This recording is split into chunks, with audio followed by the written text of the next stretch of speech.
El 4 de diciembre de 2014, en el barrio Porvenir de Bosa, al sur de Bogotá, el silencio de la madrugada era tan espeso que los árboles parecían contener la respiración. En el segundo piso de una vivienda modesta, Valentina Maldonado, una adolescente de tan solo 15 años, dormía profundamente, ajena al destino trágico que se acercaba sigiloso. A su lado, su madre también descansaba, sin imaginar que aquella noche marcaría su vida para siempre.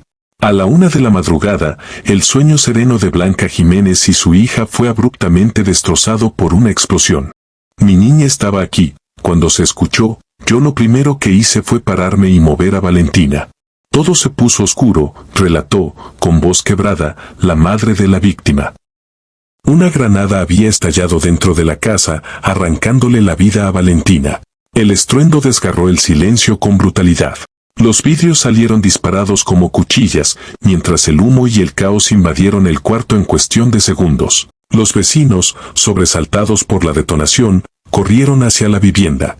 Pero al llegar, se toparon con el horror en su forma más cruda.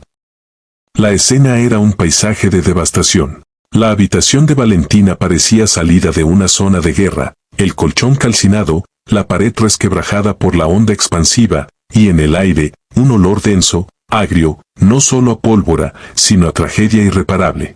Entre los escombros, Valentina yacía sin vida. La granada, lanzada con precisión, había cumplido su siniestro propósito, arrebatarle la vida, destrozando su espalda y varios órganos internos. El artefacto cayó entre la pared y su cuerpo, actuando, irónicamente, como un escudo que protegió al resto de su familia. Por eso su madre sobrevivió, pero no así su alma. ¿Quién haría algo tan atroz? ¿Quién lanzaría una granada a la habitación de una adolescente dormida? ¿Y por qué? Una vecina, identificada como Isabel García, fue quien logró reaccionar entre el caos. Llamó de inmediato a una ambulancia, con la esperanza vaga, desesperada de socorrer a Valentina. Pero era demasiado tarde. La menor perdió la vida en cuestión de segundos. El impacto de la explosión destrozó sus órganos, arrebatándole todo futuro. Blanca Jiménez, su madre, fue apartada de la habitación para calmarla, mientras su prima intentaba hacer lo imposible por Valentina. Gritaba, desesperada, preguntando una y otra vez, «Evelyn, ¿cómo está Vale?». Evelyn Benavides, enfermera y prima de Valentina, fue una de las primeras en llegar. Sabía la verdad, pero no encontraba las palabras. ¿Qué podía decirle? «Si yo ya sabía que Valentina estaba muerta», confesó entre lágrimas. Según las declaraciones del coronel Oscar Lamprea, comandante de la localidad de Bosa, la pesadilla comenzó mucho antes del estallido. En horas de la madrugada, 2 hombres ingresaron sigilosamente al conjunto residencial.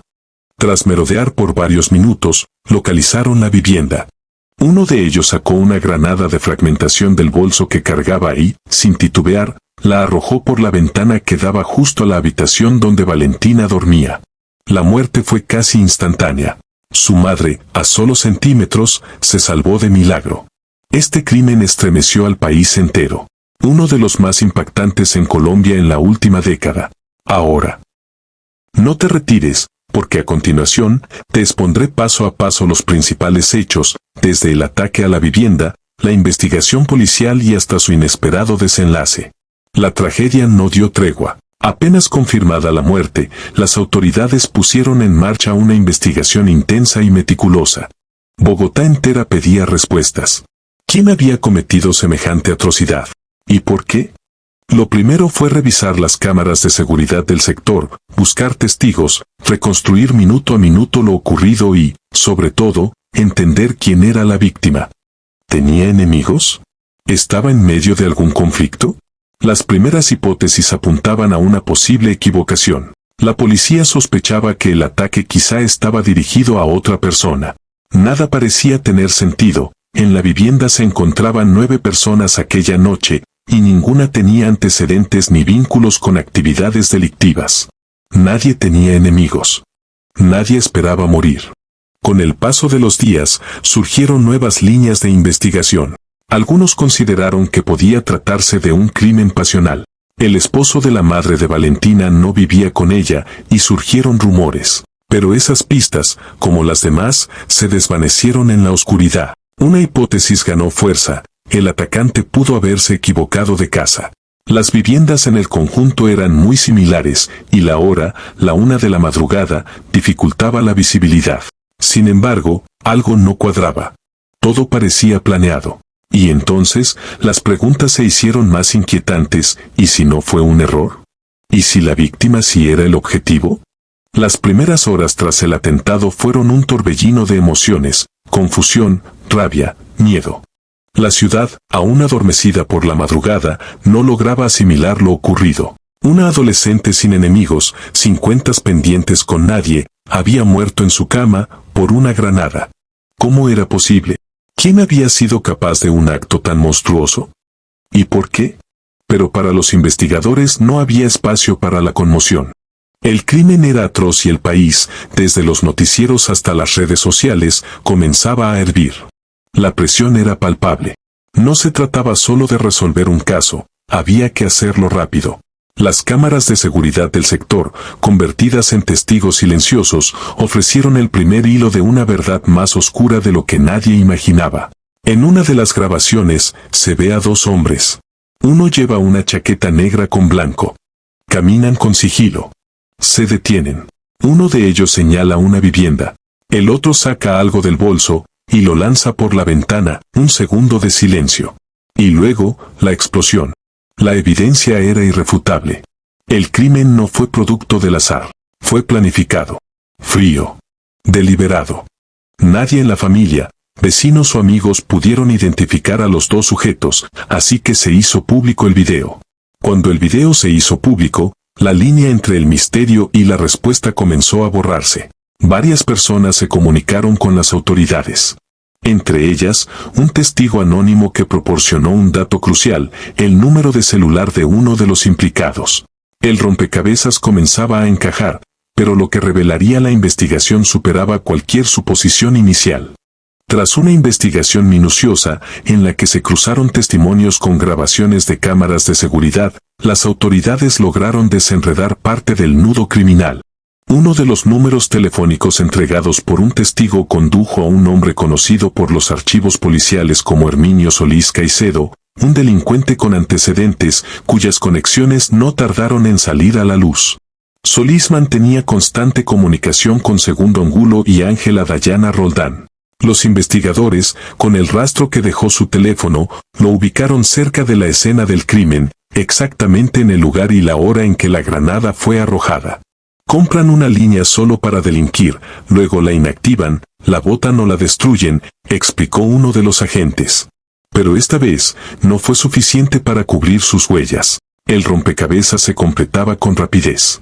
La historia era más oscura de lo que parecía. Un grupo delincuencial, dedicado al hurto y al crimen, había ejecutado el atentado. El juez no dudó en emitir las órdenes de captura. Solís, Angulo y Roldán fueron aprehendidos, y aunque se declararon inocentes, la red comenzó a romperse desde dentro.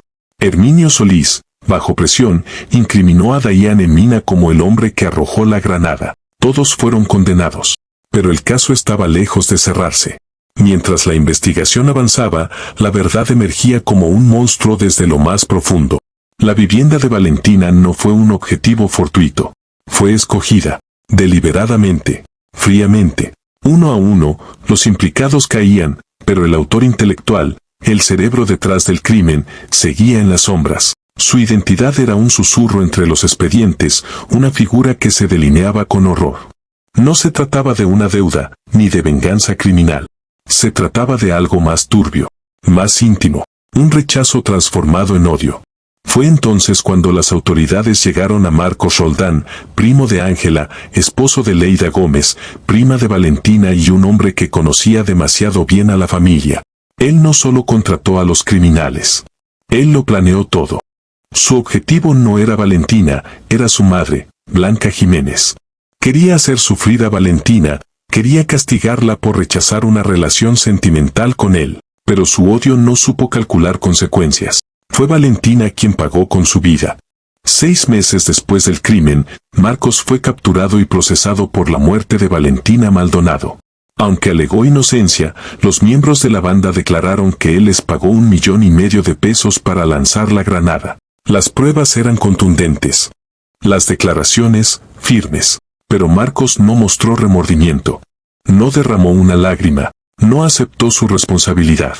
No le importó que fuera una menor de edad. No le importaron las vidas que puso en riesgo.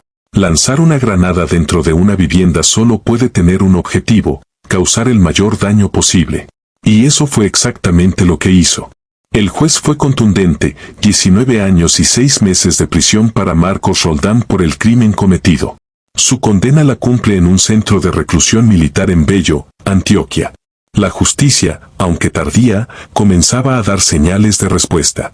Las pruebas reunidas por los investigadores fueron piezas clave para desenmascarar a los autores materiales e intelectuales del crimen. Entre ellos, Ángela Dayana Roldán, alias Angélica, con antecedentes por hurto calificado y porte ilegal de armas. Todos los implicados fueron llevados ante los tribunales, enfrentando cargos por homicidio agravado y porte ilegal de armas de fuego. Bahía Emina, el hombre que arrojó la granada, recibió una condena de 19 años. Herminio Solís Caicedo, Segundo Angulo y Ángela Roldán fueron sentenciados a 14 años y 1 mes de prisión. Es un tipo loco. Destruyó mi vida y la de mi familia. Es una persona enferma, que no tiene corazón ni familia, declaró Blanca Jiménez, madre de Valentina, con la voz fracturada por el dolor. Marcos Andrés Roldán, de 32 años, era una figura familiar en la vida de Valentina. Había compartido su hogar en varias ocasiones, se mostraba cercano, afectuoso, incluso destrozado por su muerte. Como militar, ofreció su ayuda para esclarecer el crimen, usando sus contactos en el ejército. Parecía implicado, por las razones correctas. Pero era una fachada cuidadosamente construida. Su coartada, al momento del atentado, se encontraba en Caquetá, desplegado con su batallón. Afirmó que volvió a Bogotá de inmediato tras enterarse de la tragedia. Sin embargo, la policía notó un detalle inquietante: compartía apellido con Ángela Roldán. Al investigar más a fondo, descubrieron que eran primos. Revisaron sus registros de llamadas. El patrón fue evidente. Marcos había mantenido contacto con Ángela antes y después del ataque. De esa madrugada 4 de diciembre, incluso realizó una llamada ese mismo día a Herminio Solís Caicedo, uno de los ejecutores del crimen. Las piezas comenzaban a encajar. Por su carrera militar, Marcos pasaba largas temporadas fuera de casa. Pero cuando regresaba, compartía tiempo con su esposa y la familia de ella en el barrio Porvenir de Bosa. Fue allí donde conoció a Blanca Jiménez y a su hija Valentina, que por entonces tenía apenas 11 años. Lo que comenzó como una cercanía familiar terminaría convirtiéndose en una obsesión fatal. Marcos Roldán fue ganándose la confianza de Valentina poco a poco. Desde que la conoció, procuró consentirla, llenarla de atenciones, siempre presente, siempre cerca. Pero detrás de sus gestos amables se ocultaba algo más oscuro. Mientras su matrimonio se desmoronaba, su comportamiento comenzaba a cambiar. Se volvió irritable, agresivo, y en una ocasión llegó a confesarle a su esposa que estaba enamorado de otra persona, pero nunca dijo quién. En 2014, cuando Valentina cumplió 15 años, Marcos cruzó una línea.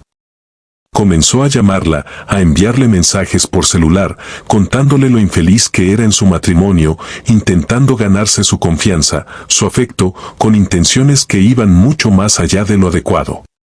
Buscaba cortejarla. Invitarla a salir. Valentina, incómoda y asustada, le contó todo a su familia. Su madre, Blanca Jiménez, no dudó en enfrentarlo. Le prohibió acercarse nuevamente a su hija. Pero el rechazo no detuvo a Marcos. Lo alimentó. Según los investigadores y expertos en conducta criminal, actuó como lo haría un psicópata obsesivo, incapaz de aceptar un no, narcisista, infantil, con una peligrosa intolerancia a la frustración. Y como muchos psicópatas, no perdonó sentirse humillado. La venganza fue su respuesta. Quiso atacar donde más dolía, planeó la muerte de la madre de Valentina. Pero el destino o su propia torpeza torció su macabro plan. La víctima fue la niña. Valentina Maldonado era una joven alegre, estudiosa, con una sonrisa fácil y un sueño enorme. Quería ser médica, especializarse en pediatría o neurocirugía. Su vida estaba llena de esperanza y promesas por cumplir. No tenía enemigos, ni relación alguna con el mundo del crimen. Su muerte sacudió a la comunidad, mostrando con crudeza cómo una obsesión no correspondida puede mutar en violencia brutal. Como el amor, cuando se distorsiona, puede volverse letal. La condena de los responsables trajo consigo un atisbo de justicia para la familia de Valentina. Sin embargo, ni los años de cárcel ni los titulares en los periódicos pudieron aliviar el vacío que dejó su ausencia. El dolor permanece, como una herida abierta que el tiempo no logra cerrar. El caso, tan cruel como inusual, captó la atención del país entero y se convirtió en un símbolo de los peligros de la obsesión, una advertencia sobre cómo el deseo desmedido puede desembocar en violencia extrema. La historia de Valentina Maldonado estremeció a Colombia. No solo por la brutalidad del crimen, sino por la razón detrás de él. En medio del luto, surgió un debate profundo y necesario sobre la violencia de género, la seguridad dentro del hogar y la urgencia de proteger a niñas y mujeres frente a amenazas invisibles pero letales. Los medios de comunicación, con investigaciones y reportajes especiales, ayudaron a visibilizar la magnitud del problema y a mantener viva la memoria de una joven que soñaba con salvar vidas. Hasta que alguien le arrebató la suya. Como recomendación y consejo para la sociedad, podemos decir que el caso de Valentina Maldonado es una tragedia que nos recuerda la urgencia de reflexionar sobre los peligros ocultos en las relaciones personales. Sobre todo cuando el amor se convierte en obsesión y la frustración se transforma en violencia. Este hecho no solo muestra la crueldad de un ataque premeditado, sino también la vulnerabilidad de aquellos que, sin esperarlo, se ven atrapados en situaciones fuera de su control. Es fundamental que como sociedad promovamos una cultura de respeto, empatía y comunicación abierta en la que cada ser humano, especialmente las mujeres y niñas, se sientan seguras en su entorno familiar, escolar y social. Necesitamos educar sobre las señales de una violencia psicológica que precede a la violencia física y enseñar a reconocer los límites saludables en las relaciones interpersonales. Este caso subraya la importancia de una vigilancia constante, no solo de la seguridad física, sino también de la salud mental de aquellos que nos rodean. La violencia nunca tiene justificación y cada vida tiene un valor incalculable.